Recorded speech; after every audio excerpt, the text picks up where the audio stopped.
Today, we have at a place where the relationship between elections and democracy is well discussed in a number of democracies across the globe, and India is not an exception. Very recently, we had a national election, and then the crucial link between the process of election and democracy is something worth exploring into, whereas democracy being a wider concept, elections becomes part of it. What is this connection between these things, election and democracy? How should we understand these processes and then even go beyond elections to be more democratic? These are certain things, certain questions which comes across our mind.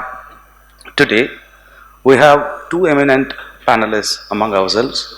Professor K. Srinivasulu, who is from Osmania University, renowned for his work in political theory and election studies. Professor K.C. Suri from Hyderabad Central University, who also had eminence of working in the area of electoral politics, Indian politics, and both of them have a very deeper grip on the political process. Underline, I'm talking about political process, not just elections. So, as we have very strict time, and today, as you know, Medhaji is also coming and all that. So, quickly, I would like the panelists to take 25 minutes each, so that they can give insights to you, and then there will be a question and answer session. Over to our panelists. Professor Suri will be presenting his talk now.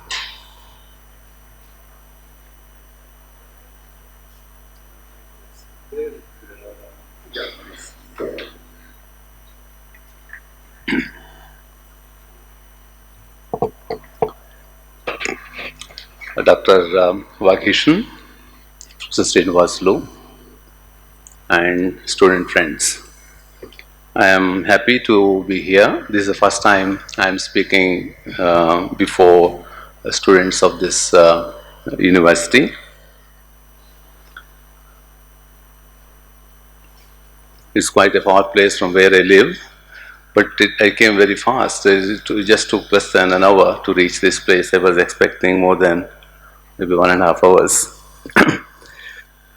It's a lovely campus, and I just heard nice things about you from your teachers, that they were praising students of this. When teachers praise their own students, that means they are doing very well, and the university must be doing very well. So when Dr. Vakishan asked me to come and make a presentation before you on the recent elections and how we understand electoral politics and democracy, I thought of a suitable topic, and I titled my topic as the changing Indian voter. I have taken this phrase from 3 American political scientists who wrote a book in 1970s called The Changing American Voter. I have borrowed that kind of a term from, there are 3 social scientists in the United States of America who did quite a bit of study of democracy and elections in the United States, called Nye, Verba, and Petrosic. There were 2 theories all over the world on understanding how people vote. I'm trying to explain the title I have taken. For a long time, the theory was that people vote according to their social identities. Blacks vote for one candidate and white people vote for some other candidate, which is happening even today in the United States. that 90% people voted for Hillary Clinton and only 10% blacks voted for Donald Trump. So in the US, it is a dominant theory that people go and vote according to their social, ethnic identities. And how does that happen? It happens because the way they are socialized. Right? The whites get socialized in particular ways and blacks get socialized in particular ways. So socialization explains everything. Where you are born, where you are brought up, what is your circle, who are your friends. That explains how you make voting choices. That was a dominant theory for a long time. But then the theory came in 1960s. No, it is not like that. People don't go just by social identities, ethnic identities. Party attachments are also important. People are born in certain ideologies, born into certain families. Youngsters, people who are born into Democratic Party families, they tend to become Democrats. Those who are born in Republican Party families will become Republicans. So again, this theory became very dominant for quite some time, that you inherit your party identities. It is more than social identities. People go by the party attachments which are there in the family context itself. So these were the two dominant theories, and came in 1970s a new theory that it is neither the family or party nor the socialization that matters. People go by issues, what is happening around them, and people have the capacity to evaluate what happens around them. That's how the title these others gave, and I borrowed the title to call it, instead of changing American voter, I just, I'm sorry, I called it changing Indian voter. Now, there are several ways of understanding, thank you. There are several ways of understanding how democracies work. We all know that democracy is basically a political arrangement in which people are entitled to make choices on their own will in order to form a government, which should happen periodically, which should happen in a free manner, and there should be fair competition, and everyone must have capacity to be ruled and to rule. That is the basic definition of a democracy, that every citizen is capable of becoming a ruler. You can contest to become an MLA or MP, or even you can become the Prime Minister. But you should also have the capacity to be ruled. Anarchists cannot become democrats. You must admit that you are subject to a rule of law. If you don't realize that you can be ruled, you can never be a democrat. So it is a dual capacity that makes a democracy, dual capacity of a citizen, the capacity to rule and capacity to be governed or ruled. And this means that it is a very recent principle. Democracy is not a very old principle. It is just about 100 years old. 1890s, I think that is the time when the idea of democracy began to take a concrete shape. And 200 years ago, many political philosophers did not even know how to operate a democracy. There was no word called democracy in modern English till recently, about 200 years. Now, in any democracy, right, there has to be 3-4 conditions which should be met. One is that you should be free to choose your representatives, or those who run the government, and there should be competition. It's not that you vote either for and against to the same individual. There must be a competition. Third, everyone must be allowed to compete and vote, participate in the process. 4, there must be free communication and access to information. 5, those who are defeated must quit, and those who win must rule. These are the basic conditions, isn't it? Now in India, we have this elections now in India. You know, how old are they now? You know when the first election was held in India? 1920. 1920 was the first time there was a, you're all lawyers, or you're becoming lawyers. There was a act called Government of India Act in 1919 called Montague-Chelmsford Act, and the first election to that time it was called the Central Legislative Assembly. Now we call it the Parliament. Those days, during the British time, it was called the Central Legislative Assembly. So from 1920, today we are in 2019, almost 100 years old. We have a century-old history of electoral politics. So what I'm going to do today in my talk, in about 20 minutes from now, is to think of a kind of a conceptual framework to understand Indian elections, and then see what happened in 2019. So the task is kind of a dual task. One is to locate the kind of the present election scenario in a conceptual framework, and then see what we find in 2019 election.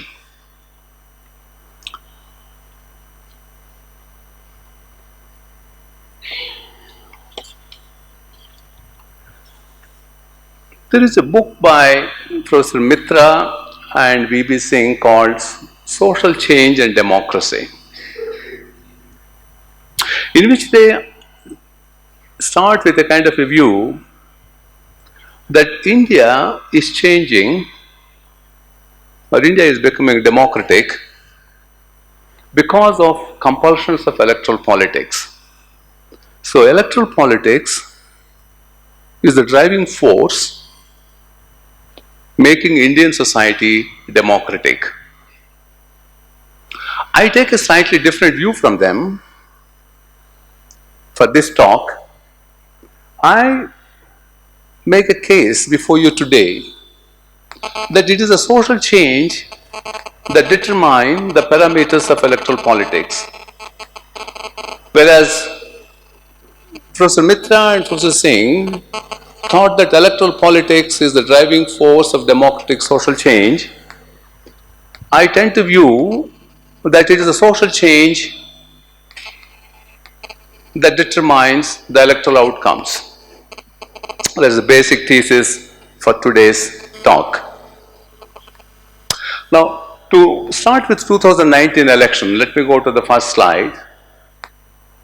I've taken 4 quick observations that were made by BJP people on the election outcome. Prime Minister Narendra Modi, addressing party supporters in Varanasi after he won the election, he visited Varanasi and he said that it is a victory of chemistry of social strength over caste arithmetic. There is a deep meaning to this. We'll come to that.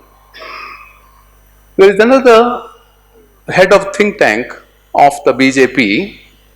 There is a think tank in BJP called Policy and Governance. He heads that think tank called Vinay Sahasrabudhe. He said that this 2019 election has changed the grammar of politics forever. So far, the grammar of politics or the discourse was based on caste, religion and welfare, and Vinay Sahasrabudhe thought that this time it has been shifted to issues of nationalism and development.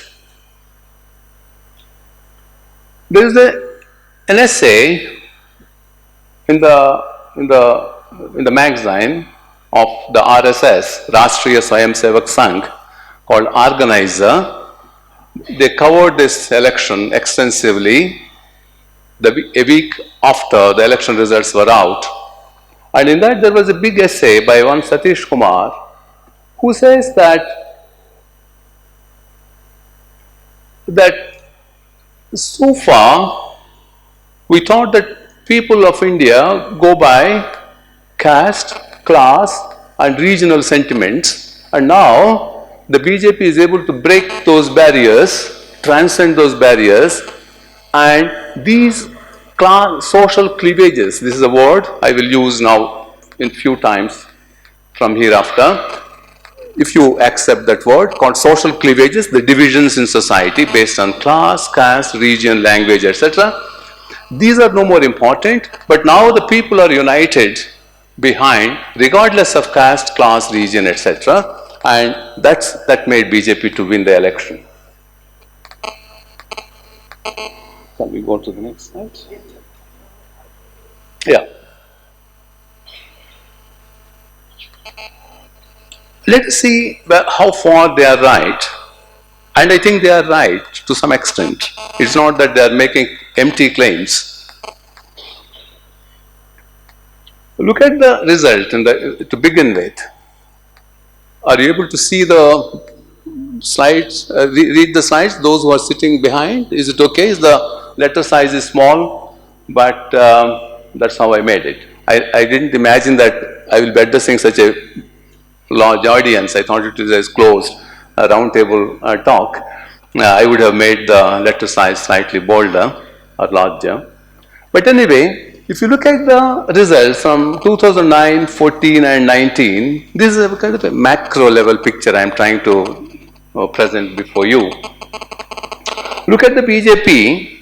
It got 18.81% vote in 2009, increased to 31% in 2014, and then went up to 37.36%. And you have the NDA figures as well. But if you look at the change from 2009 and change from 2014, that is between 2009 and 2014, BJP was able to increase its support base by about 13%, about 12%, 12.19. And between 2014 and 2019, BJP was able to increase its support, voter support by 6.37. This is massive. The 6 point, if you imagine the population of India, 6% is huge. Imagine that the electorate of India is equal to almost all rest of democracies of the world, where there is a functioning, well-functioning democracy. If you put all European Union, all North America together, it is less than the electorate of India. So that's the scale at which we are talking about. When we talk of India, we are talking about half of world's democratic population living in a democracy. We are a big country. This is a big population. And so 6% means about 5 crore population.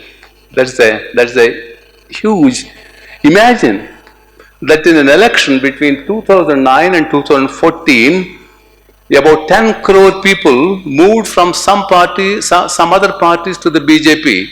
Imagine that scene in the polling area, that crores and crores of people leaving their other parties, Congress, whatever, Communist, TDP, TRS, whatever, going towards the BJP. It's a huge movement of population from one camp to the other. And you have the data for other. Now look at who supported the BJP. Although Sahasrabudha and Modi said the BJP now transcended caste, class, region barriers, I take those and see who are the people who voted for the BJP. This is based on a large sample survey that has been conducted throughout the country after the polling was over, before the results were out. Upper caste, basically Brahmin, Rajput, Baniya, Vaidya, Bhumihar, Bhatia, Khatri, those people, Naya, Vaidala, Reddy, Kama, Lingayat, Maratha, Patidar, Jat, so on and so forth. These are the upper caste. So among the upper caste, look at 96. 96 was the year the BJP came to power for the first time, but it lasted only for 13 days because it was a minority party that time. It got a 35% people among the upper caste voted for the BJP. And in 2014, 47% people among the upper caste, men and women, voted for the BJP. And in 2019, it went up further to 52%. That is, half of the population among the upper caste voted for the BJP. But more interesting, that's not interesting because BJP has been known as the party of the upper caste for a long time. BJP was known for a long time as the party of the upper caste, urban people, middle classes, upper classes, traders, so on and so forth. So the first row is not really interesting, but the second row I think is the most interesting in all my presentation. The second row shows that 19% of the backward caste voted for the BJP in 1996, which went up to 44%. Remember that backward caste people constitute about half of India's population. So 44% of half of India's population is a huge proportion, isn't it? 50% of upper caste is not huge, because upper caste, all of them put together, would constitute about 25%. 20%. So 52 of 20% is not much, but 44 of 45 or 50% is a huge movement. That means that from 1996, when BJP emerged victorious as a minority party and formed government, of course it was abandoned, it collapsed very soon. Today, 44% backward caste people vote for the BJP, and they constitute 39% of all the voters of the BJP. That is important. Am I clear? In my presentation of that particular row, are you able to read it? 44% of the backward caste voters voted for the BJP, who contributed about 39% of vote within the BJP. That means 40% of all voters of the BJP are backward caste people. Right. Further, if you disaggregate, the backward caste is kind of umbrella category. It holds so many castes in it. About 2,000 castes are included in the backward caste. They are all different nature. There are peasants, there are artisans, there are craftsmen, there are service people. So if you divide backward caste into castes, people who are engaged traditionally in agriculture and people who are traditionally engaged in services and other artisan occupations. The first one, upper OBC, if I call them upper for the time being, no loaded meanings to this upper lower, but if you, for the time being, call them upper OBCs, those who are traditionally engaged in agriculture, land holding, it is doubled from 22 to 41%. But among the lower OBCs, it shot up. That's where the BJP won. That's what many commentators, I'm not coming up with a huge revelation about this. This is written in newspapers every day. I'm only substantiating what is written in newspapers by commentators and political observers. Our survey shows lower castes are both those potters, weavers, blacksmiths, carpenters, washermen, oil pressers, so on and so forth. Those who are entertaining castes, these are the low lower OBCs. Imagine, look at from 15%, now 48% of the lower OBCs vote for the BJP. That is almost half of the population. And then you look at scheduled castes and scheduled tribes and Muslims. BJP secured significant support among scheduled castes. From about 14%, now about a third of the scheduled castes support the BJP, which is more among the Adivasis, scheduled tribes, about 44%. So what we are seeing today, that's the point I'm trying to drive at. For a long time, especially from 1970s to 1980s, 90s, most of us, even in academia, political analysts and political scientists thought that Indians are divided on the basis of a kind of a social stratification, and your politics is nothing but a kind of a reflection of the social stratification that we see around. That people are divided on the basis of caste, and these cleavages determine how people behave. And then we had parties in 1980s coming up, what we call in political science state caste-based parties like Samajwadi Party in Uttar Pradesh or Rashtriya Janata Dal in Bihar. They were known to be Yadava parties.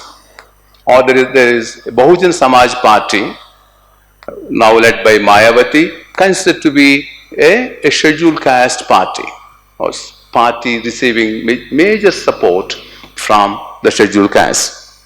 So we thought that parties are now go along with the caste identities, and even those parties which are not openly caste based, they forge caste solidarities, alliances of caste in order to win election. Can you remind me? There is, huh? Fine, very good. So we'll move to the next slide.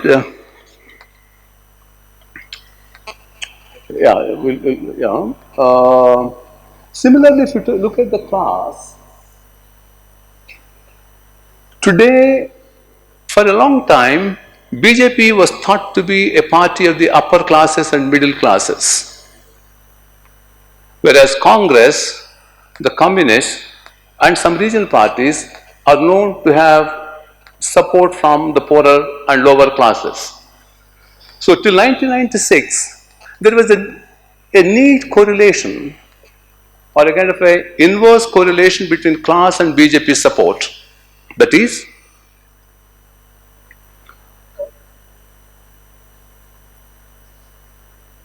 a middle class, an upper class person, when BJP was formed, 1950s, the Bharatiya Janata Sangh, and then later the Bharatiya Janata Party came into existence in early 80s.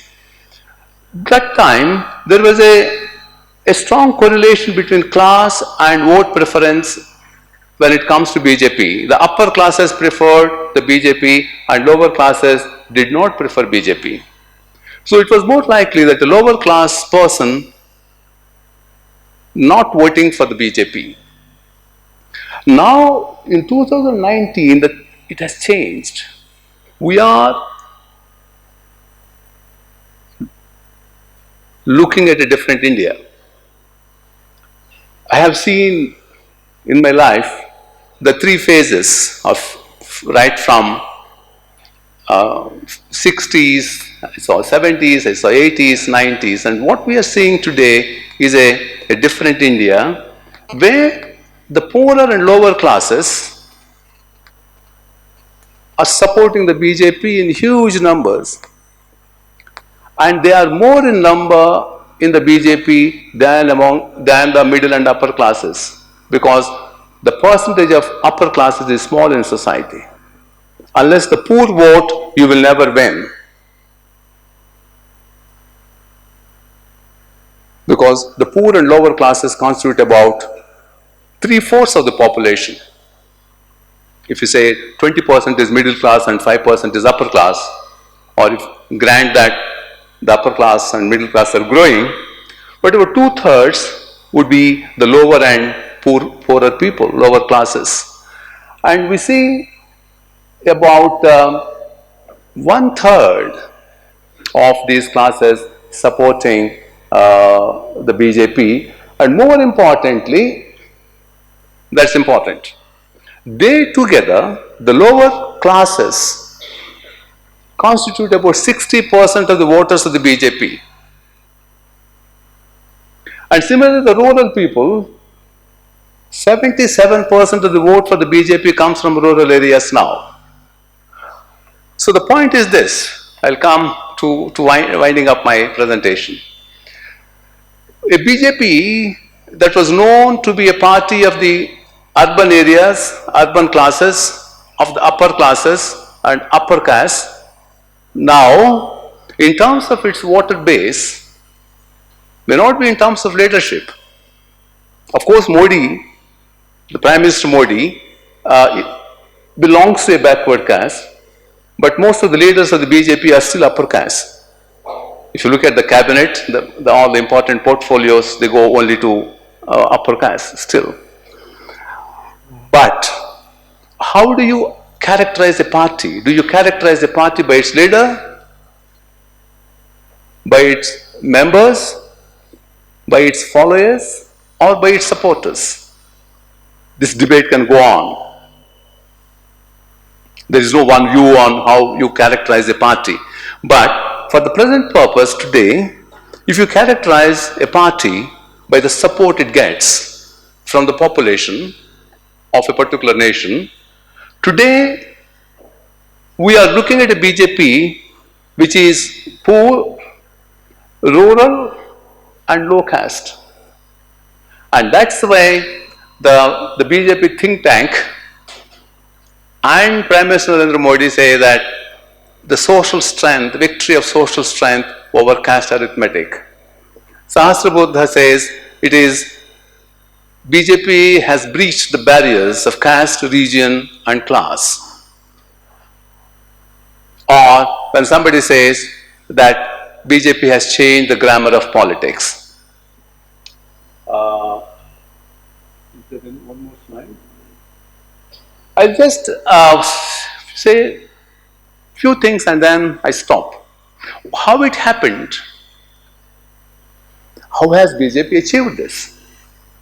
Is it a kind of a miracle that Modi performed, or does he have a magic wand that he could bring all these scheduled castes, backward castes, lower BCs, poor people, rural people, farmers to his side?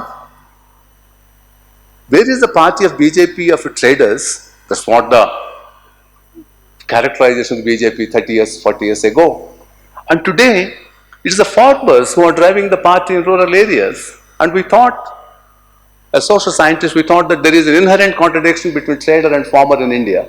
It didn't work. Things have changed. And what has changed, I think, as students of society, we must pay some attention to. 3 or 4 things happened. I will elaborate if necessary in the discussion. One thing is the caste system has broken down in India. Castes are there, caste identities are there, but caste system is broken down. There is no caste system the way we imagine some dominant caste and some oppressed caste.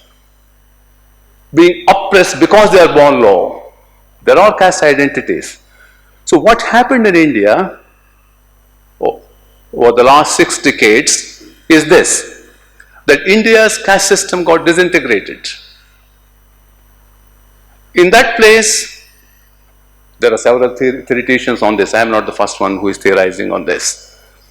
In that place, in the place of a hierarchically stratified social order that India has seen for centuries, came into existence after independence a segmented society of a horizontal social groups. This is the second stage. The first stage was hierarchically stratified social order, in which some castes are considered to be high, some castes are considered to be low by birth. That has gone. In the 1970s itself, there are so many theoreticians who have theorized on this, and they said that the system is broken, and what came into existence is a kind of these castes exist, and caste identities actually became strong, and strong social identities are responsible for the breakdown of the caste system. But what happened today in the last 20, 25 years, probably since the time you were born, even that segmentary identities or the social group identities which are located on the same plane, even they are falling away. They are fading away.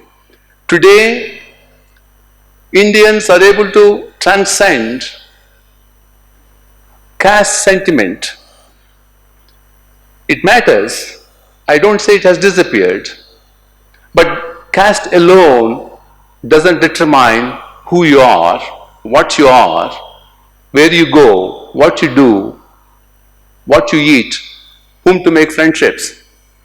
I think India is moving, especially the younger generation.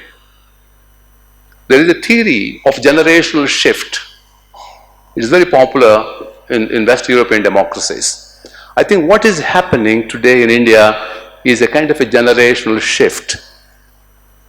And this generational shift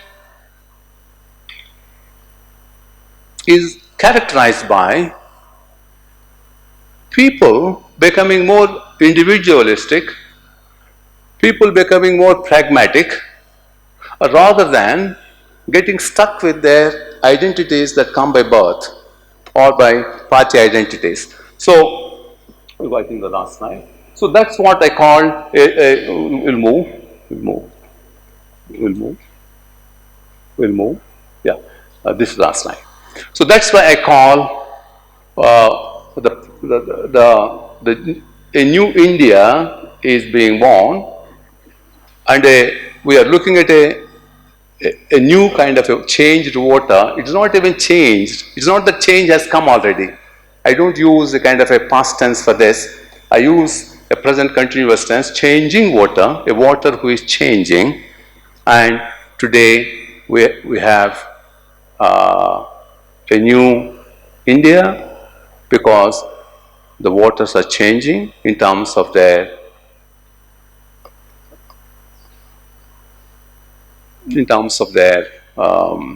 values, in terms of their social life, in terms of their political ideas and party preferences.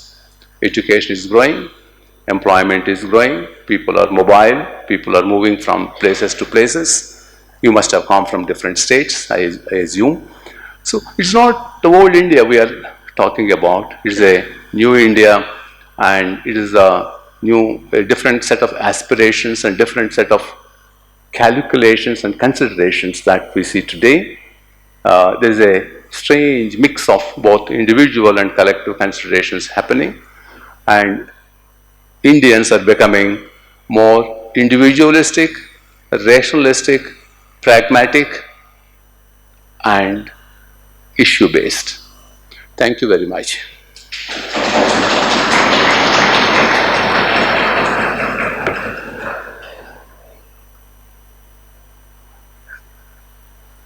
Now I invite Professor K. Srinivasulu to present his observations.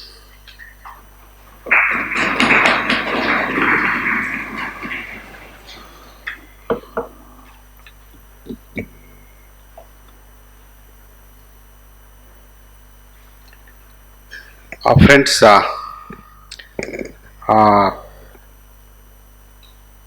the 2019 elections, in fact, signify a major shift in Indian politics, and Professor Suri has elaborately analyzed the shift that has happened in the electoral sphere. I agree with him that there is a very clear tendency to characterize the BJP as from a very restricted kind of party to a mass-based party. In a sense, the kind of space which Congress is to occupy in Indian politics is increasingly being occupied by BJP. But I tend not to share the optimism, okay, that he has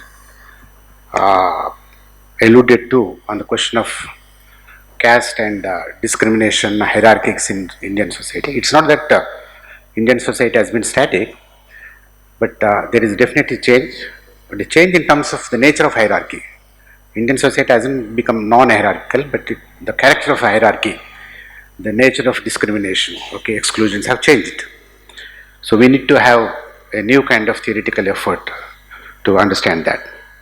Second kind of change signaled by 2019 election is that there's the major macro narrative shift on the question of Indian nationalism. I mean, I would disagree if the BJP says that there was no emphasis on nationalism earlier.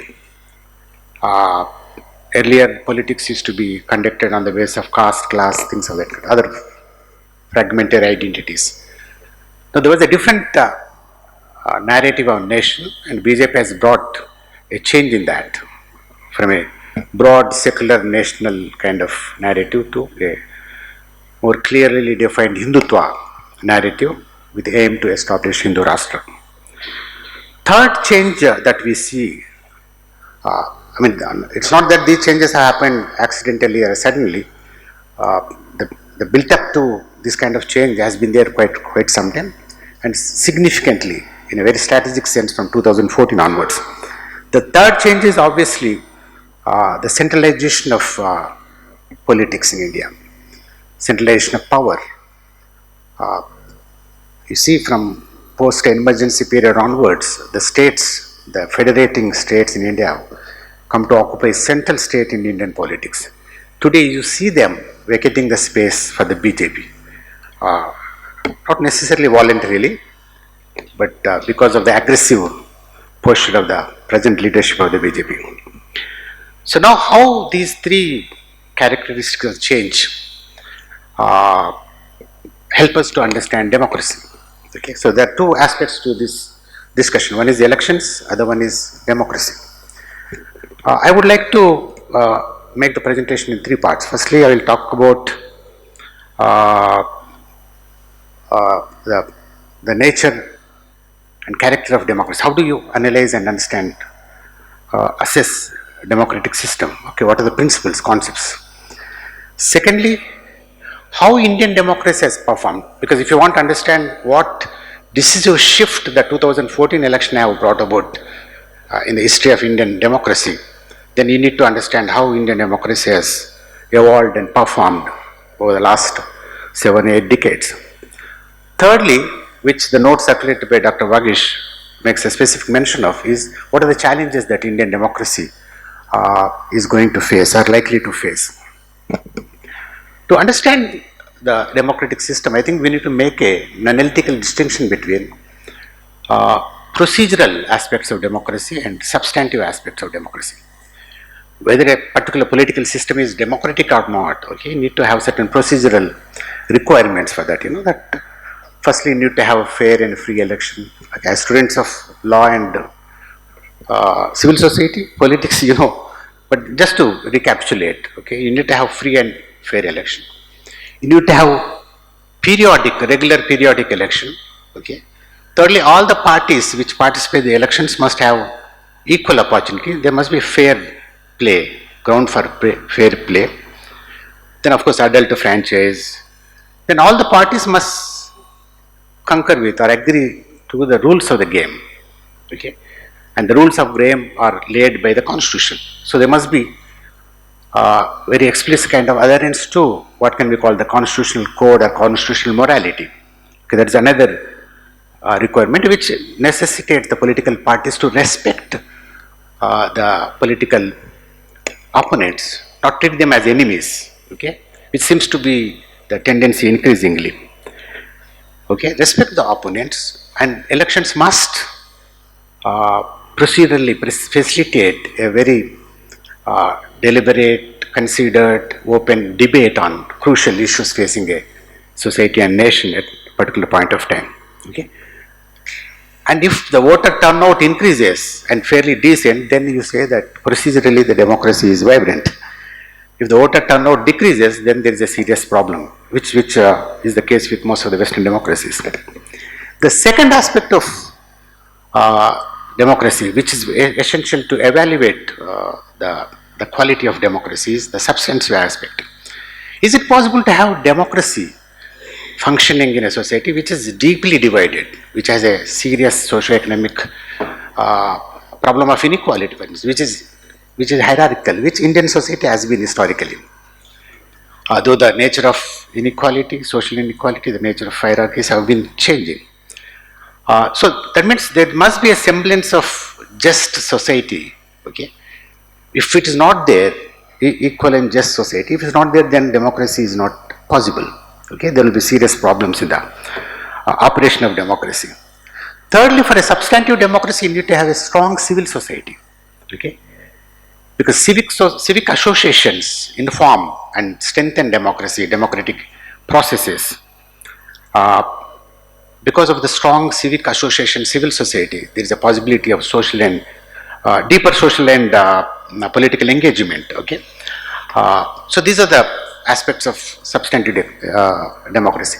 So in these two aspects, both procedural terms and also in terms of the substance of democracy, I think India is lagging behind. I mean, there is a lot of things that are required to. But let me begin by quoting Dr. B.R. Ambedkar in his last speech to the Constituent Assembly, which is very important speech. As students of law, you must pay very keen attention to that. He talks about life of contradictions. He says that with this constitution, we are entering into a life of contradiction. The contradiction is between the political equality that the constitution promises, okay, in formal legal terms, and the absence of equality in the social economic domains. So there is a contradiction between these two. And he warns that if we do not address this contradiction, okay, resolve this contradiction, there will be serious problems to democracy. Democracy will be in peril. I think this proposition, the principle of one man, one vote, conflicting with one man or one individual, one value, okay, could be a very important methodological evaluative category to analyze, understand India's democratic journey, how this contradiction has evolved, resolved, if it is, okay, or how this contradiction has changed its form. So that would be an important thing to do. Now, it is true that in terms of, if you look at the electoral participatory levels, okay, across the different social divisions and cleavages, there is a massive rise. Compared to the first 3-4 elections, there is a massive rise in the electoral participation, especially from the groups which were disenfranchised in the earlier elections, okay, the Dalits, lower castes, backward castes, etc. And very interestingly, on the non-electoral, there are two dimensions to any political system. The electoral is one very important because election is the process through which you establish a democratic government, as Professor Suri quite rightly elaborated. But there is another dimension to this, that is, outside the electoral sphere, people mobilize themselves, politicize themselves, organize. That dimension, if you pay attention to that dimension, there is a massive political, social articulation on the part of the subaltern groups. Okay, there is an informal, non-electoral, subaltern, vernacular democracy thriving in India across the states. So, on the one hand, you have massive electoral participation, okay, as it's visible in the voting pattern.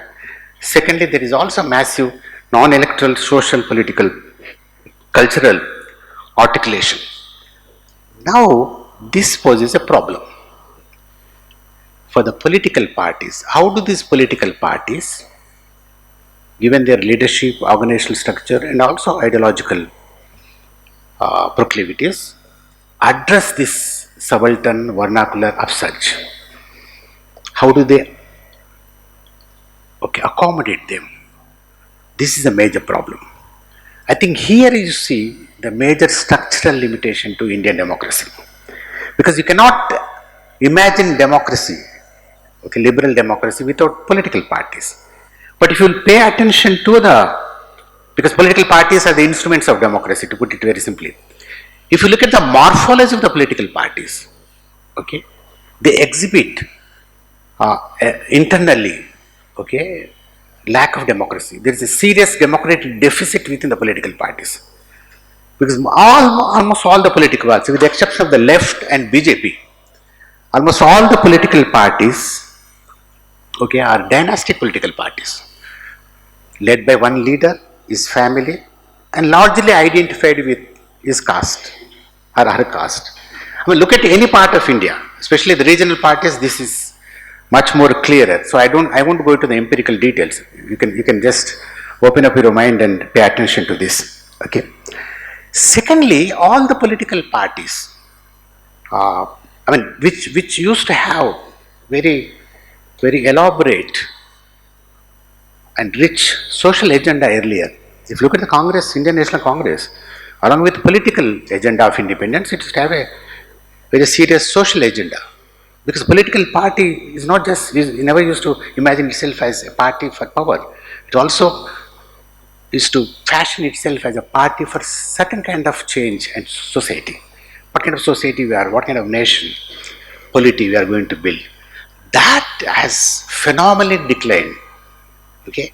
Almost all the political parties imagine themselves as election machines. If they talk about social issues, that's just lip service. All the social issues, social cultural issues of substance are pushed to the civil society. So this is a major change we see.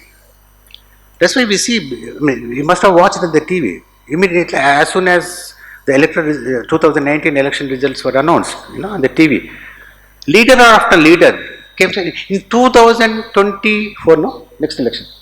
In 2024, again we are going to win. Arey Baba, you have got elected just now.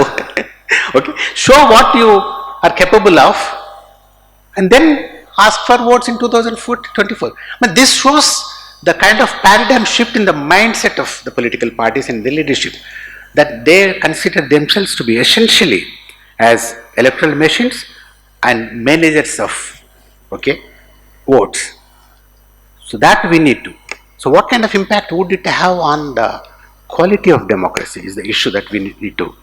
So there is a very clear depreciation of the political and discursive space, and therefore the electoral fight has seen very aggressive form, because political parties cannot imagine themselves beyond electoral politics. Therefore, you see some kind of cutthroat competition for power, and this has an impact on the electoral language, both verbal and body language. Very aggressive, almost calling each other enemies, and branding each other as criminals. That fellow should be put in behind the bars, mutual slandering.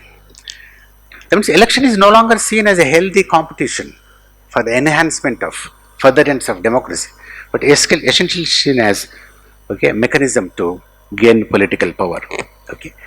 Now, in a constitutional liberal democracy, elections are supposed to be supervised by a neutral constitutional body, a referee, the election commission. This is perhaps the first time the election commission has been rendered controversial on a scale unknown earlier. The referee's neutrality and capacity to umpire the election itself has become very problematic. And there is also another charge against the election commission, that the number of missing voters has gone up phenomenally. For instance, Pranay Roy says that there is a phenomenal increase in the missing women voters. He says some millions of. In the last 4 or 5 elections, if you have seen the results, the margin of vote between the elected and defeated is very marginal. In many cases, 1,000 and few thousands. So if millions of women voters are missing, you can just imagine how that could have impacted on and potentially capable of impacting the electoral outcomes.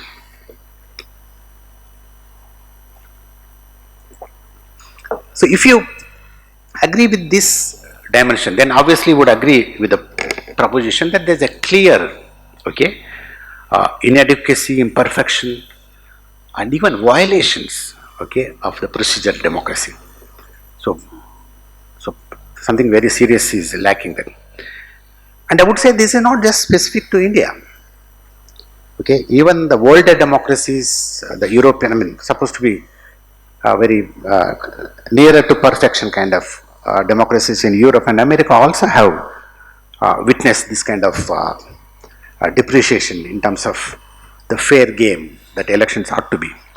Two Harvard professors recently, just 1 year back, brought out a book, Stephen Levinsky and Daniel Giblet. The name of the book is How Democracies Die.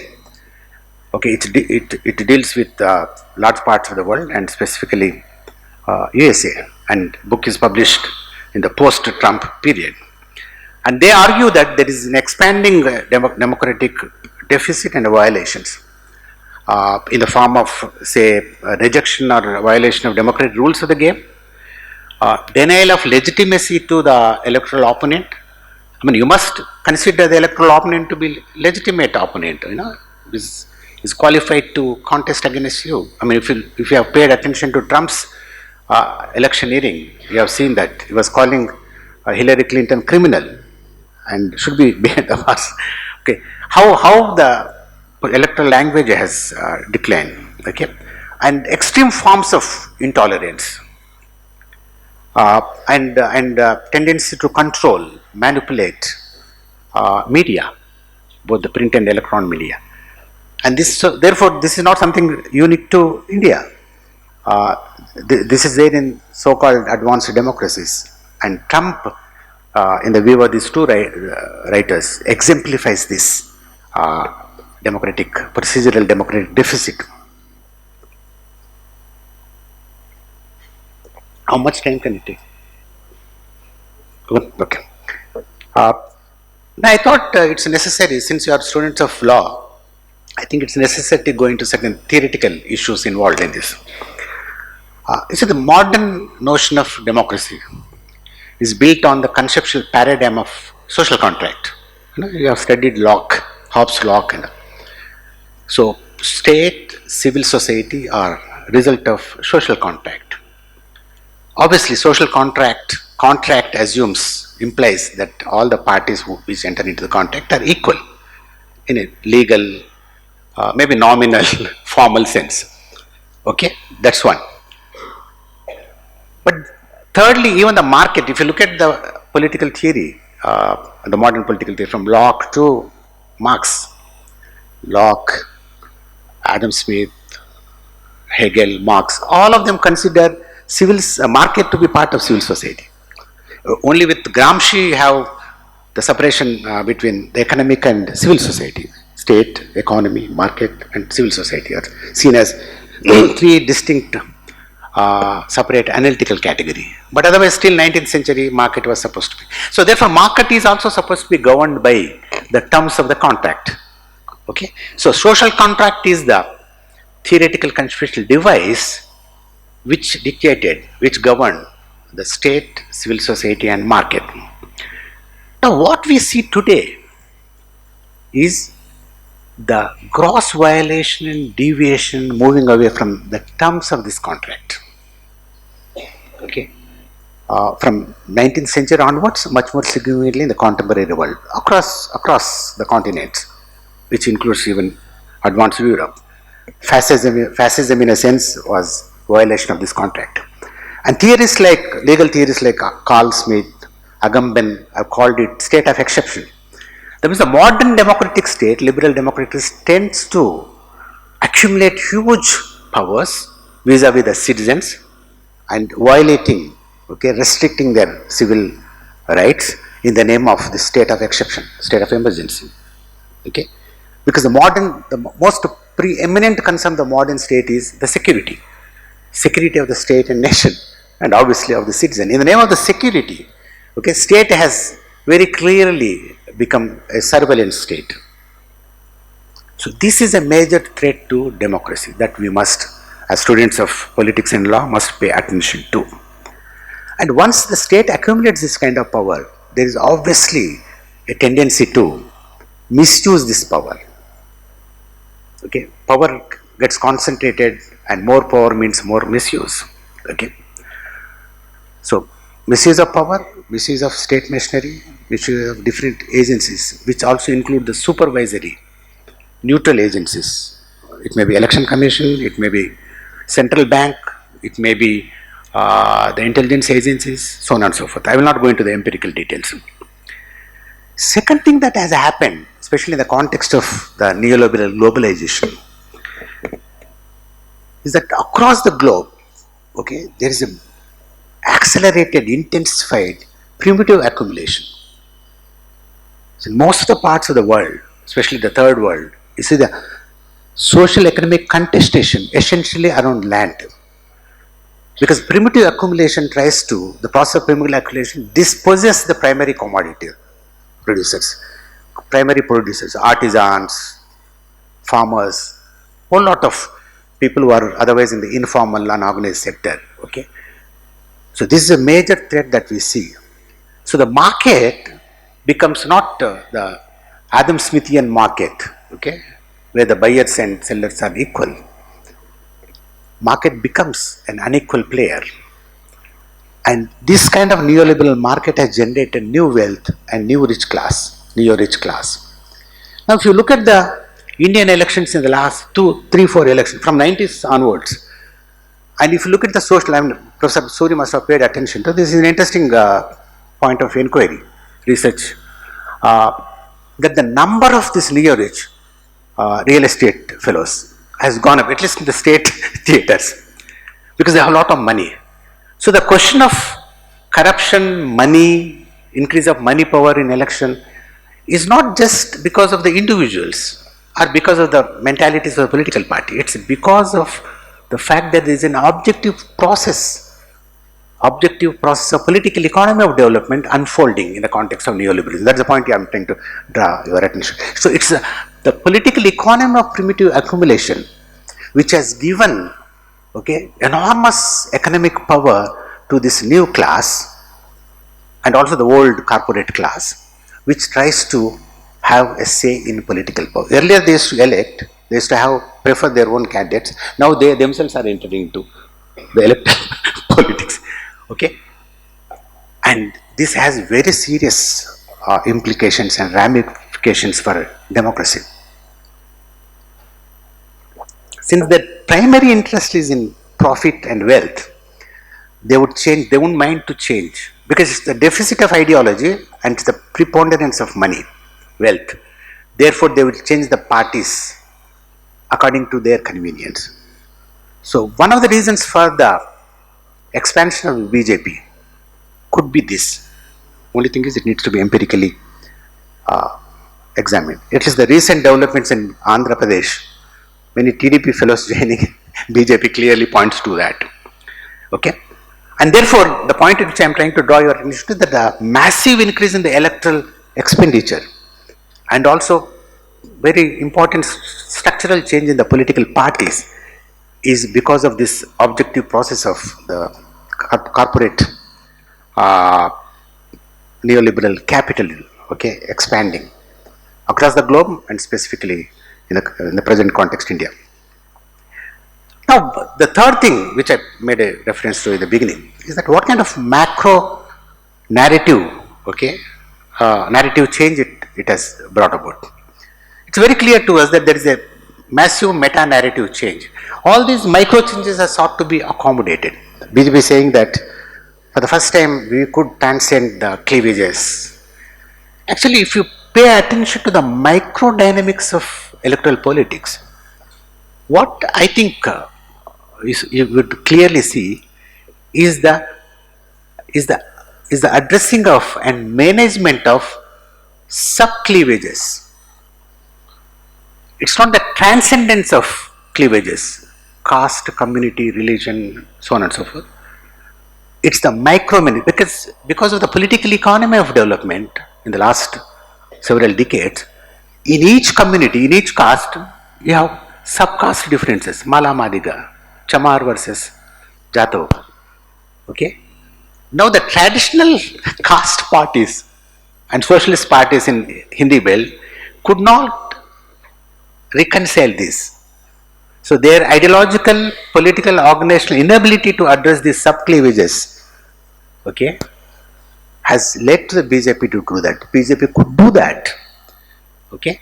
But what is the significance of this meta-narrative in bridging these and addressing and bridging these sub-cleavages, subsectional identities is a different issue.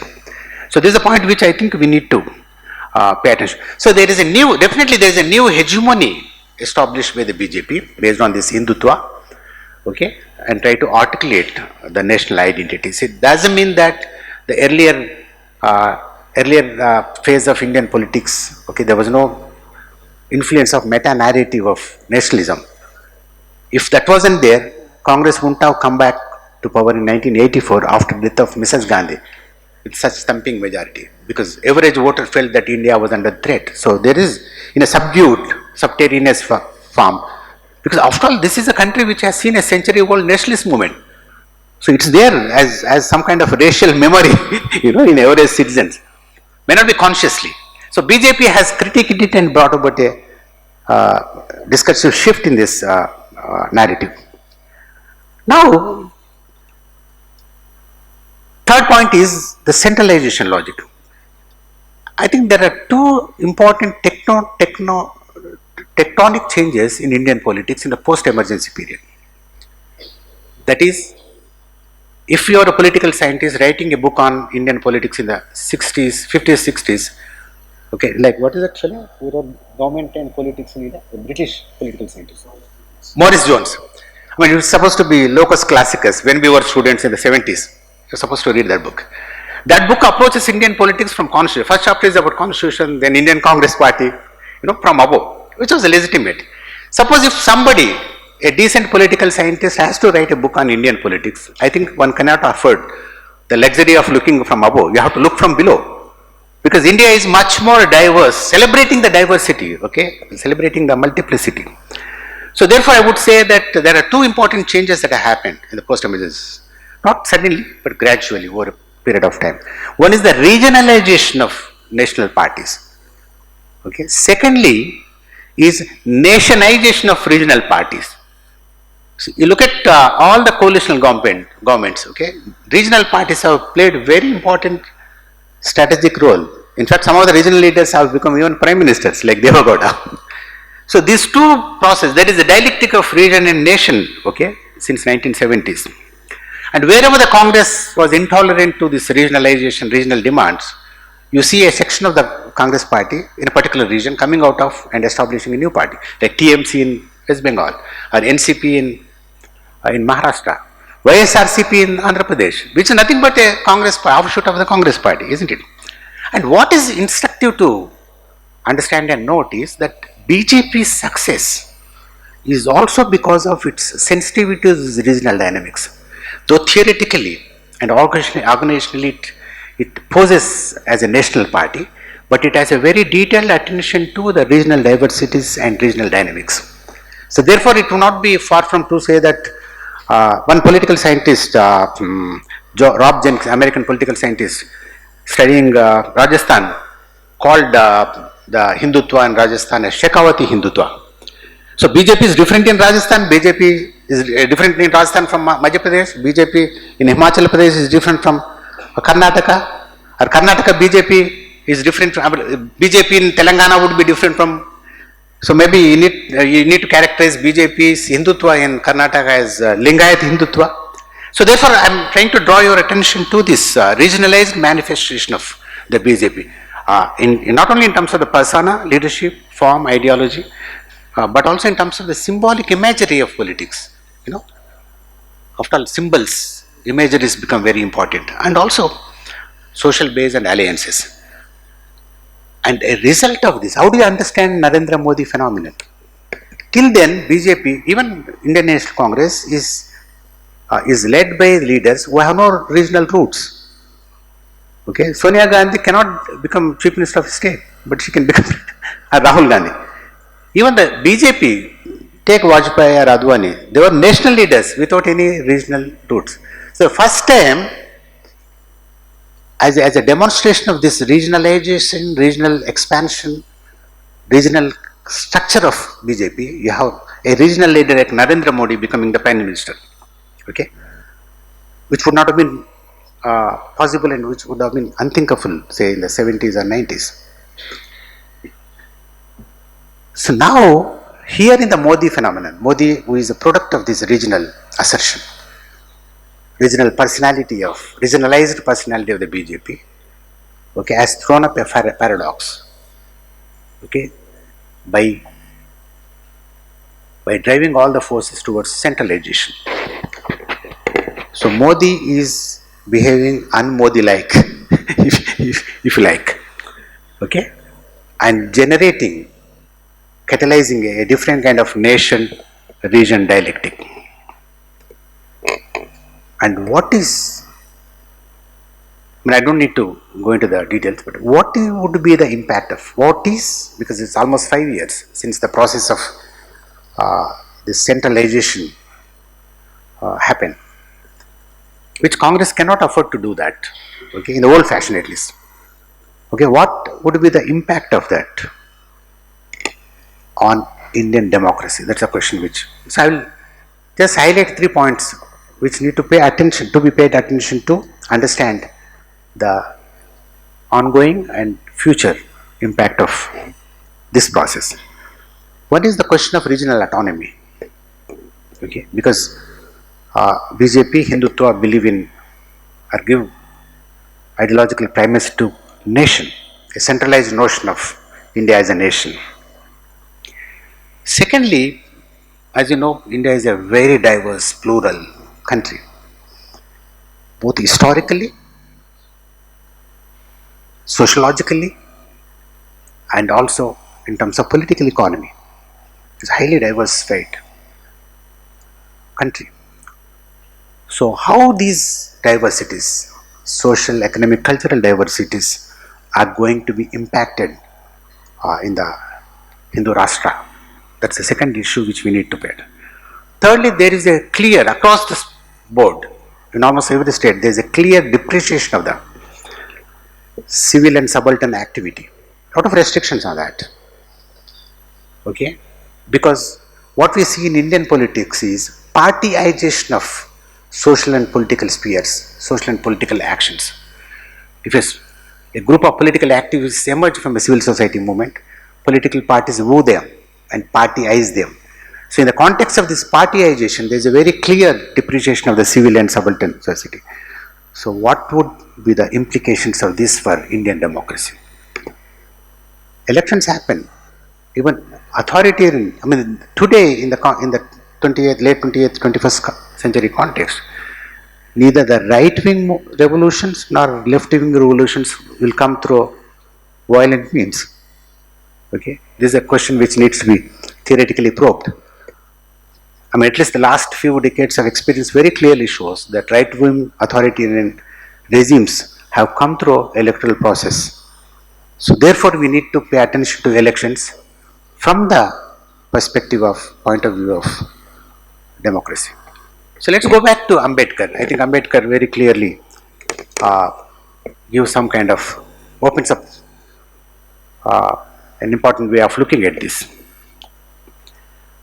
How these contradictions, in terms of the regional autonomy, in terms of the social political diversity, and the shrinkage of the civil and subaltern societies, would mean for the life of contradictions. What would be the nature of the trajectory of these contradictions? That would be an important theoretical and also empirical way of inquiring into the relationship between elections and democracy. Thank you very much. I will stop it here.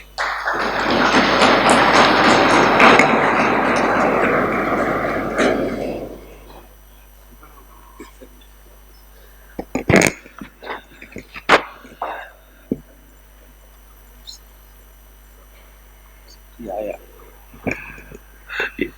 Young learners, just now I came to know Medha Patak ji is not coming today. Her flight got cancelled. So this is what has been informed. So we had some lee space. So sometimes floods do some good things. So uh, we were supposed to have something like right. So now you've seen, you heard two presentations. One telling you what kind of social base, how a party which was supposed to be at one point of time seemed to be a narrow based political party, which was called a party of Brahmins and Banyas, how this party expands its base and how it spreads its social base, and now it is now called as a party which transcends the casteist notions and all that and calls itself a wider political party, or sometimes, as Palshikar rightly put it, and then has been shown by Professor Suri, as new umbrella party emerging. How does it happen and all that? Then you have seen Professor Srinivasulu trying to say the other side of the narrative in a way, going a little bit. So, what kind of new cleavages, are visible, and then what is happening to the political process? What is happening of the net effect? What is the net effect of what is happening in the area of substantive democracy, and as well as the bickering which you could see in procedural democracy also. Say the election commission itself is now for the first time has seen as a not so neutral umpire. So in such a situation, so what's going to augur, and how the new differences, and how the plural democracy like India, how it is going to face and all that. So two very important presentations, and now it is open for you to ask questions. You just do one thing, you just, the mic will come to you, raise your hand, tell who you are, ask a question, that's what.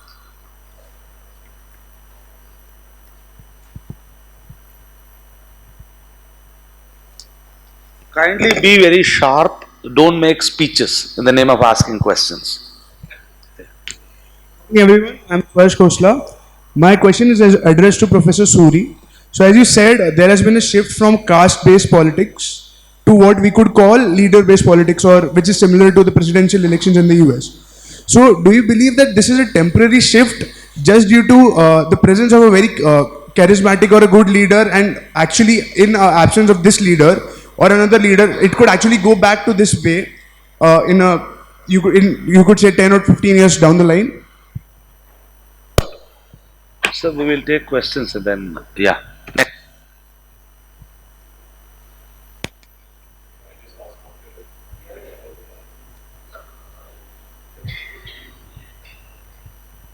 So obviously, focus on this phenomenon of parties trying to co-opt social movements, in the sense that whenever there is a strong grassroots activist movement, there's always a question asked about its legitimacy, and there is a competing argument that you should at least take part in the electoral process, try and be heard in the formal sense.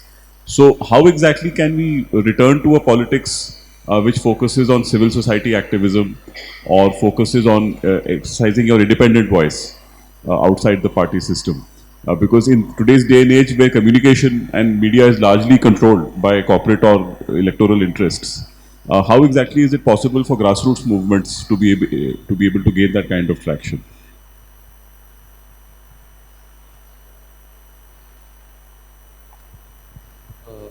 I I have a question. I mean, when you say that BJP has been creating a national identity, can we say that one of the principal ways in which they were creating the identity is to create a common enemy, and that is like a fundamental shift we have seen in Indian politics, where politics is focused, lesser on uniting people rather than making a common enemy and uniting the people in that sense. Like, would you say that that is one of the main reasons why BJP was able to evolve as a party?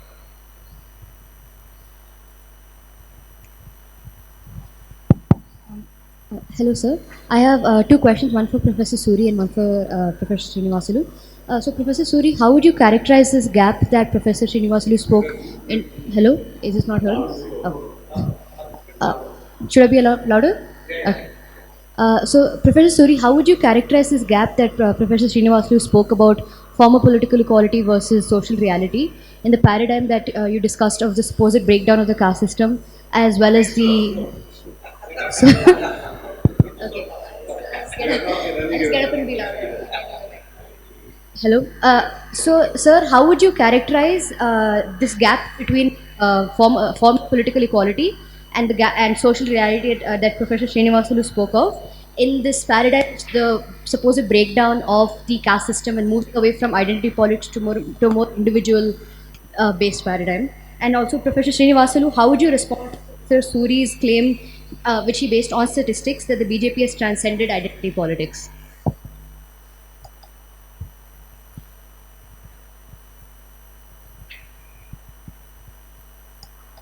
Yeah, so I think we can take again.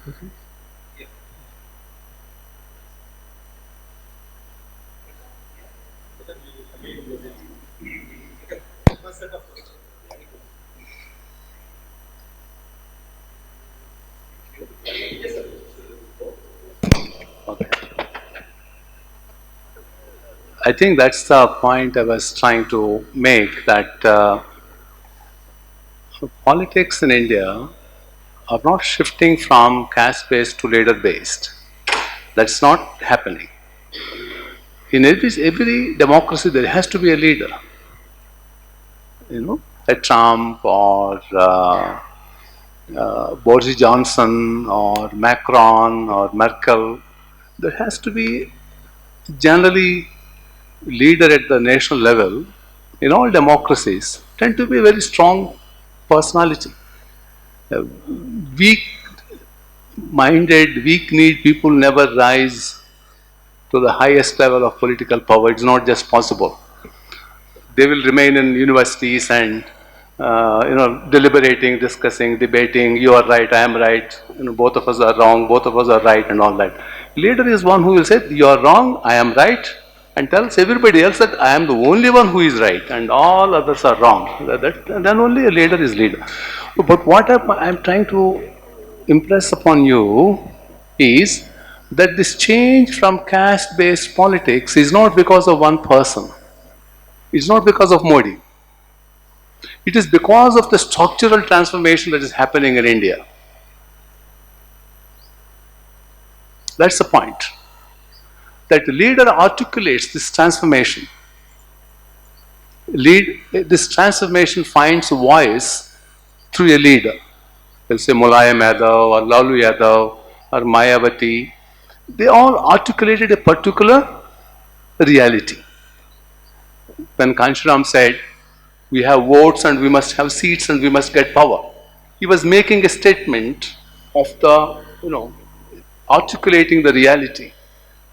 Right? When Lalu Yadav said, the Yadavs, the BCs must come to power, he was making, he was not a, Lalu Yadav is not a great visionary. He was an ordinary person, isn't it? But rose to a very high level and became chief minister, central minister, and all that. So the point I'm trying to make is, today, I'll give you a simple example because we all come from educational background. In 1951, India became independent. You know the graduates among the backward caste, the persons who were graduates, it was 0.04%. Out of 1,000 people, there was not even one graduate among the backward caste. And you know the literacy levels, it was less than 2%. Today, the gap between the upper caste and the lower caste has narrowed down so much that if you look at the data on the educational background of backward caste and scheduled caste, you will be amazed. India is changing. That's what I'm trying to say, that India is changing, water is changing, now more and more voters are educated. 25% of Indians are going to college, have a college education. It's not a small matter. 51 to 2011 census, there's a huge stride that India has made. We don't recognize how much we have changed. This was the country, 100 years ago, the scheduled caste and backward caste were not allowed to enter schools. The Britishers started a new system called rate school system for separately for scheduled caste and backward caste, because upper caste refused to allow the scheduled caste and backward caste people to go to their schools. And today, in about 150 years of time, we don't even talk about that. And the proportions of people in higher education is much less, but when you look at the enrollment at the school and school level, that is primary, secondary and senior secondary, the gap is reducing. So what we are looking is a different India where structurally I can give so much other on land structure. 80% farmers are today of backward caste and scheduled caste, you know that? The average land holding in India is 1.08 hectares, and among the scheduled caste it is 0.78 hectares. The gap is closing, and that's where the lower caste people are demanding more, because they now have education, they now have some resources, they now have some land, and they want to go further. They want more opportunities. So the demand of the lower caste for greater opportunities is not from backwardness, it's coming from development. It's coming from their advancement. So I think that's the point I'm trying to make, that it's not the leader-centric, it is basically structural transformation that is heralding a new kind of politics based not on narrow identities, because the members of the scheduled caste and backward caste are now able to break loose from their own identities that were imposed on them by the society, and they want to move beyond. I don't know whether I made my point clear, but I thought that's the point I was trying to drive. The second thing is whether Modi tried to, how Modi or BJP, Hindutva, nationalism and all that. Remember one thing, that all democracies in the world, and I have seen many personally, they're all based more of a kind of a homogeneous societies. In France, mostly French speaking. If you don't speak French in France, you will be looked upon as a strange creature. If you don't speak German in Germany, you will not be accepted. If you go to a German shop and then ask some bread, they will say in English, they say no English here, speak German. And they speak that in German, they will not tell you in English. They're all whites. And today in Germany there are some Syrians, 1 million Syrians who have come, and they are in panic. They don't know what to do because non-whites are coming to their country.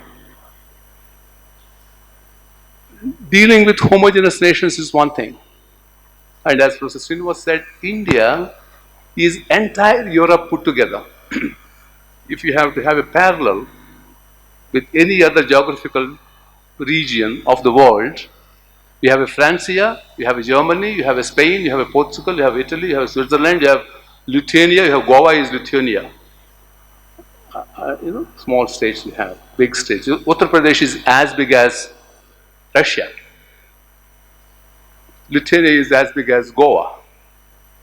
In between you have Maharashtra as big as Germany, etc. So, and developed rich languages and the caste divisions. I think devalorizing nationalism is a colonial project. We need to be together. The Britishers told us that India is not a nation but a geographical expression. This is all just conglomeration or addition of diverse groups who have nothing in common. We have believed it. But our forefathers fought against it, saying that no, we are a nation, as much as British. If you go to Britain, there is no nation.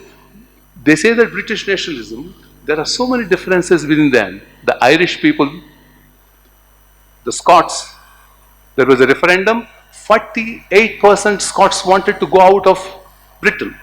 They don't want to live in Britain. In fact, the Telangana Andhra divisions were nothing before the divisions between Scots and English people. They don't talk to each other. They have so much prejudice against each other. So there are some differences in all nations. Yes, Modi, I think, built a kind of a narrative based on Islamic fundamentalism, the threat of Islamic terror, militancy, and secessionism. This is universal again. It's not about India. You are right, I think, in thinking that it's not that you have to have an enemy in order to win power, but how politicians construct a kind of a narrative where one can rally the people behind a particular idea, behind a particular concept. I think that is universal. And that is the weakness of the BJP, which I didn't mention in my talk. The weakness of the BJP today is it is not able to penetrate among the Muslims. But remember that Modi has improved his support among the Muslims even. In 1990s, the 3% of Muslims voted for the BJP, and today, in 2014 and 2019, we saw about 8% Muslims voting for the BJP. Maybe Shias, maybe different reasons. But that is one weakness, and that's the big predicament of the BJP. How BJP comes out of it, whether it comes out of it at all, whether it wants to come out of it, that I do not know.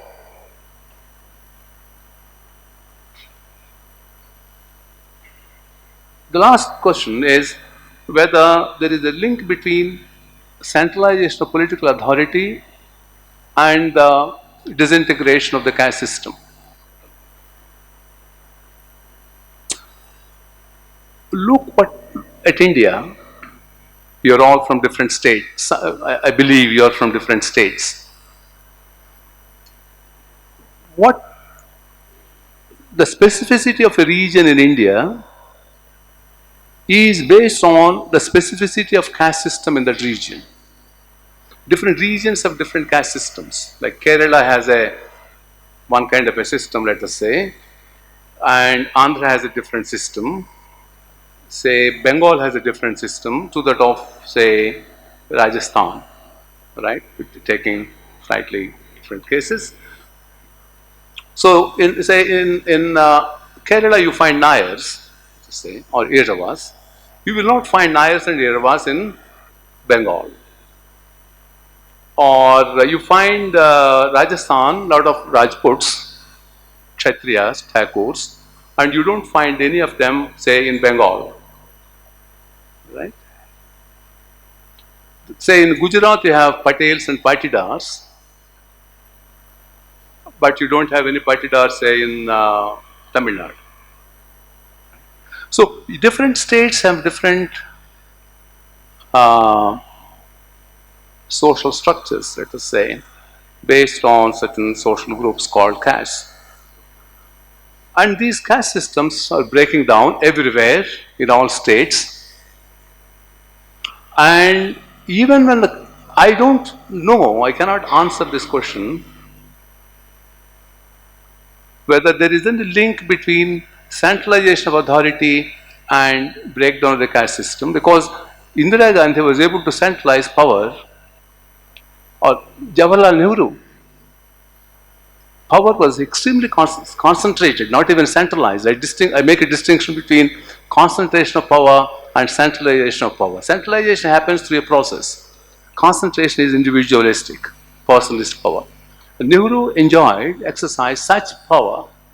Indira Gandhi enjoyed such power, even when caste system was not so weak as today. So I think the centralization of power depends on More, I think, integration of national economy. That formally called. I think she was talking of centralization of political authority.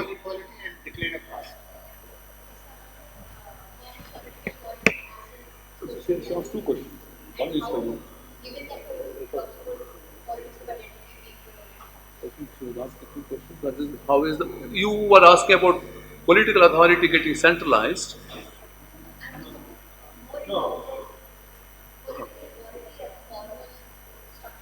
Ah.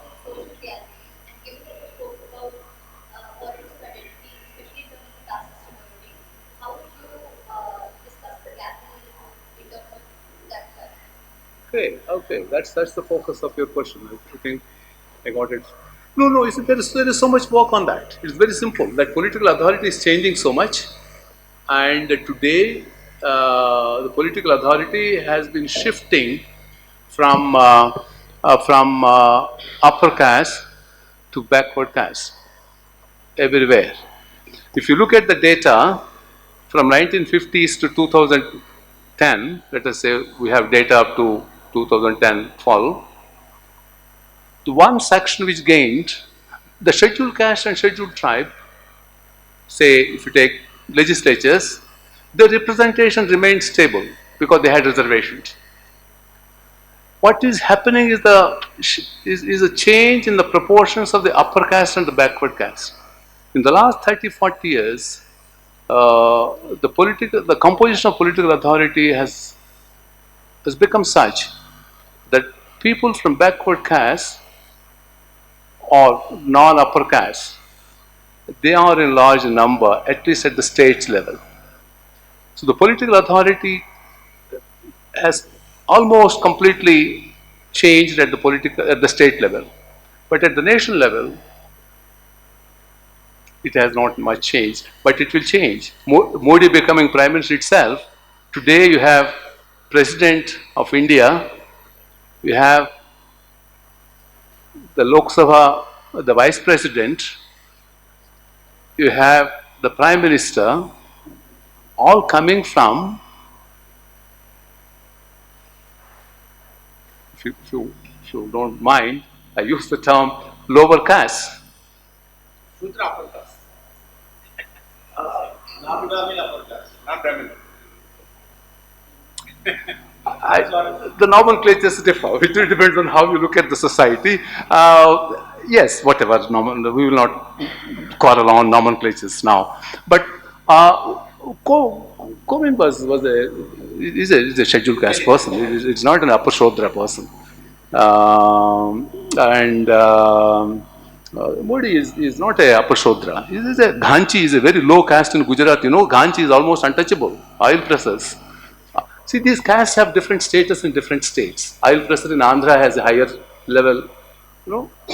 But in Gujarat, a Ghanchi, like barber, washerman, in my state where I come from, Andhra, they are not treated very low. But in Bihar, they are treated as untouchable. They are in SC category in Bihar, you know that. Ghanchi, to community to which our Prime Minister belongs, there is a controversy about that again. We will not go into that. He belongs to a very low, the lower OBC. It's not upper Shodra. Anyway, India is changing, and states have changed a lot. Yeah, anyway. Intervene at this point. Since you made that statement that the disintegration of caste system, the indicator of that, you see that how BJP is transcending all the, in a sense, in terms of vote catching, how they transcend all these differences, in a sense that you try to read from that disintegration. I'm saying this is, as a student worked extensively in caste issues, what I feel is that caste system, in a sense, as a cultural entity, it remains. Otherwise, how do you really explain the, in terms of the caste hierarchy which we see, which is expressed more often in honor killings in India? And you are reading only the caste as a political material. just you, based on that, you try to read or you try to generalize that there is a disintegration of the caste system itself. I have a serious, in a sense that there is a kind of a methodological issues there. But I see, the way in the political domain, the various caste groups make a kind of negotiations. Kansi Ram made a negotiation with Bahujan community. That there is a sense of Dalits and Bahujan negotiation happens. But and when it goes to cultural side, I think the caste system is very much, the hierarchy is very much felt. I can give you humpty number of data from my Tamil Nadu field work. Okay, so I think it is, I feel that our generalizations are a bit problematic. I want to respond to what you said because I don't want to leave that at that. Caste system was never social; it was always political. I mean, that's my view. And caste system, anywhere in the world, caste system is not peculiar to India. Some social stratification is universal. We call them castes in India. Now, when I say I'm not speaking actually from the 2019 election. I'm not reading backwards. I'm actually saying that caste system has broken down not today. It was breaking even 1940s, 1930s, 1920s. There are people who have worked on this. That in political science, I can take sociology people as well. There is a famous political scientist called Lloyd Rudolph, who wrote a famous book called The Modernity of Tradition. He said, caste system is breaking. Caste system is, by definition, is not caste practices within. Caste system is about the relations between castes, which are hierarchically arranged, and where some castes are considered to be high, some castes are considered to be low, and there is occupational division.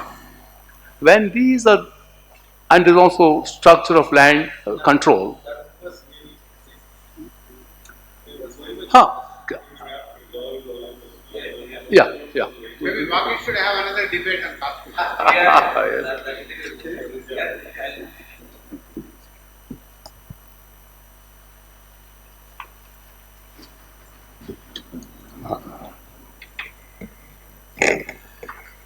Now, regarding the question on social movements, I think the major structural problem with the social movements or civil society movements is that they are basically localized in terms of geographical space. They are limited to particular area.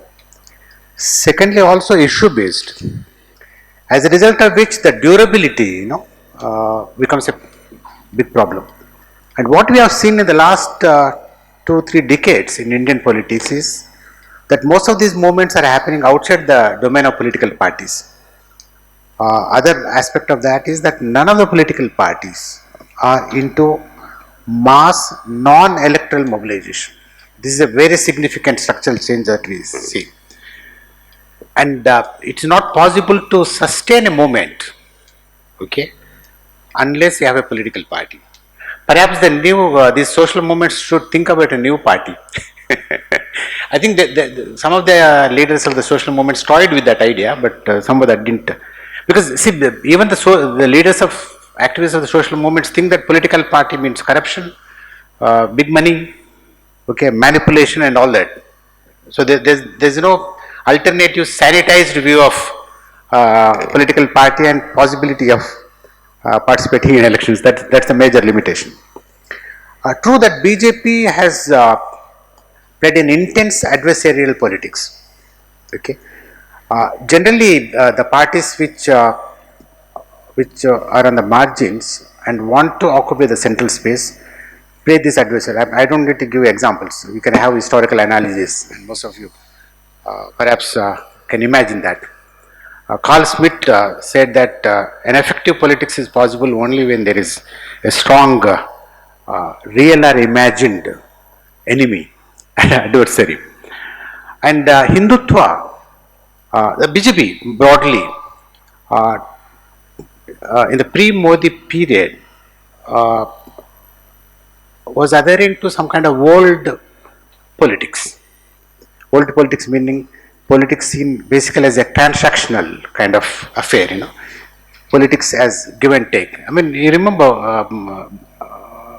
Vajpayee talking about Indira Gandhi and saying that we respected her, we cooperated with her, and all that. And if you look at Modi's style, there is no sense of cooperation. All that was identified. I mean, who were the big enemies of adversaries of Modi's BJP? Nehru, Congress, Muslims. Okay, the face of the Muslim may change region to region. Okay, that's a different issue. But by and large, these are the big enemies of, and these they are not opponents, they are not rivals, they are enemies. So, a projection of an enemy and putting a strong personality on that enemy, and by doing that, you try to polarize the politics. Even if you look at American politics, these two authors whom I have referred to, he says that till the middle of 20th century, both the Democratic and Republican Party in the US had common social base. Okay, whites used to support them, both of them, then blacks and all that. But today, the Republican is identified essentially with the white Christians.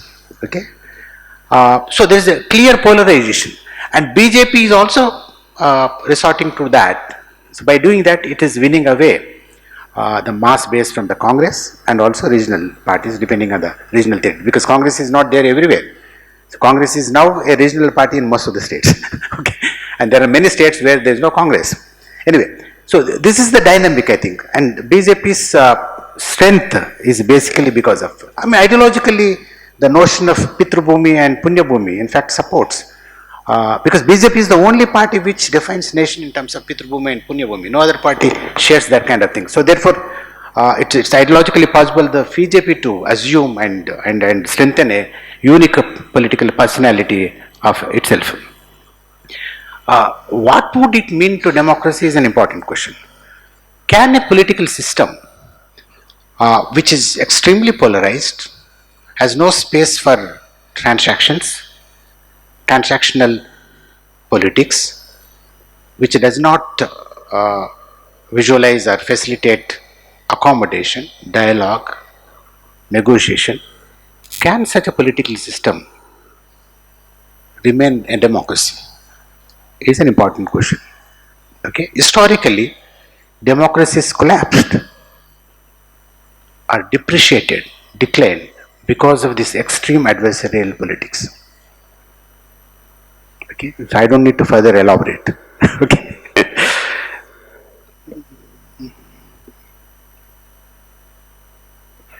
No, I don't agree with the view that BJP has transcended identities. I think the more appropriate way of putting it would be that BJP has re-articulated and renegotiated identities. Okay, for that you need to go into the empirical details. For instance, how it played with the internal differences within the communities. We generally in the electoral political analysis we assume as if Yadavs are one homogeneous block, Dalits are one homogeneous block. Okay, and if you are very idealistic, you might consider entire BCs as one homogeneous block. It's not true. Empirically, they are very diverse. Okay, I won't agree with Professor Suri if he says that caste is not a system; it's become asystemic. Okay, that's what famous sociologist M.N. Srinivasulu also argued. His last article published in EPW argues that caste has lost its systemic nature. Anyway, that's a different debate. Caste remains as a system defined as a set of relationships. Okay, so therefore caste is a relationship. Whether it remains a dominant relationship throughout is a different question, because there is a kaleidoscope of change. So depending on the situation, depending on the nature of contestation, caste might appear to be a very dominant kind of identity. It may not in other contexts. So therefore, I think it would be more realistic to say that BJP's success lies in its re-articulation of the identities based on the micro differences that exist on the ground. So I think BJP has a very detailed empirical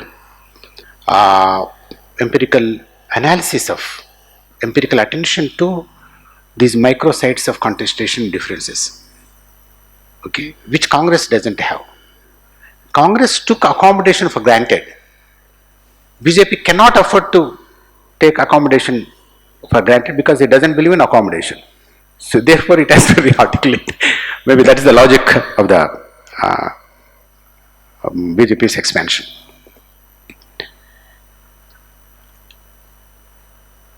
Now coming to the question of hierarchy and exclusion. I mean, look at education. If you look at the social reformers thinking on the question of, I mean, this is in opposition to my friend Suri's point of view. He said that people from different communities are getting educated, the large number of graduates among the SCs, BCs, and all, that's true. But then you have seen a structural change in the education system. I mean, this would be an indirect critique on Nalsar also. That if you look at the social reforms, Fule, for instance, he submitted a memorandum to the Hunter Commission, which was constituted by the colonial state. And he says that who need education most? Those who do not have any other resources. Okay, a businessman doesn't need to have degree, even if he has a degree just for fashion. Okay, it doesn't mean anything, just a piece of paper. So it is the lower caste, the Bahujans, who need education. Therefore, he argued that, I mean, whereas the upper caste Maharashtrian social reformers and politicians were saying that if you educate the upper caste, so education will percolate and reach to the lower caste. Then Fule says, no, education doesn't go down, it evaporates and goes up and limits the upper caste itself. So he said the colonial state, if at all it's interested in educating the people, it must pay attention to, and he suggests series of reforms. Now today, we cannot say that education is the platform of inclusion. Education itself has become a site of exclusion. Okay, you cannot imagine a kid getting educated in Jilla Parishad school to come to the university and compete. I mean, for the last few days I was in the selection committee of the Public Service Commission, and the job is grade 2. Which is basically meant for graduates. Can you imagine? People with MTechs, MBAs have come. Then we asked them, I mean, it's very clear the way they were answering that they in fact do not qualify MTech. They just have a piece of paper. That means what kind of school, what kind of college, institutions they have come. So this proliferation of, I mean, it's almost like a Varna system, you know. I mean, somebody who has LLB from Nalsar, okay, would be qualitatively different from somebody who has LLB from a private college in Hyderabad, in Chikatpalli, isn't it? In terms of the training, in terms of not just training, in terms of the peer group, okay, peer group is very important. So therefore, I think it's a serious question that we need to reflect on. So it's not important how many degrees one has. Okay, what is important is what's the quality of education that one has. Okay. Now coming to the question of the strong linguistic identities in Europe. Now, any society or any nation which has a strong linguistic basis would celebrate its language. I'll just give a small anecdote and stop it. When we were students in JNU, there is a professor, I mean, he is no longer here, he is in the US, very well known professor, I will not take his name, you all know his name perhaps. So a friend, a Bengali friend and myself, I'm non-Bengali, used to go to him. He used to be very fond of us. And invariably you will speak in Bengali only. So after a couple of times I protested. Then he said, oh sorry, then I jokingly said, you give me some time to learn Bengali, then you speak in Bengali. That is acceptable. When I protested, he started speaking Bengali, again English, and suddenly shifted to Bengali. Why is it? I mean, if you coolly reflect on that, it's because of the strong literary tradition. Okay? So the languages, the societies which have weak literary traditions do not do that. So Germany, France, Bengalis, Marathis, okay, you see this tendency of, and unfortunately we don't see this tendency in Telugus, among the Telugus, despite the fact that Telugu has a strong literary cultural tradition. That's a different issue. I think I'll stop here. Thank you.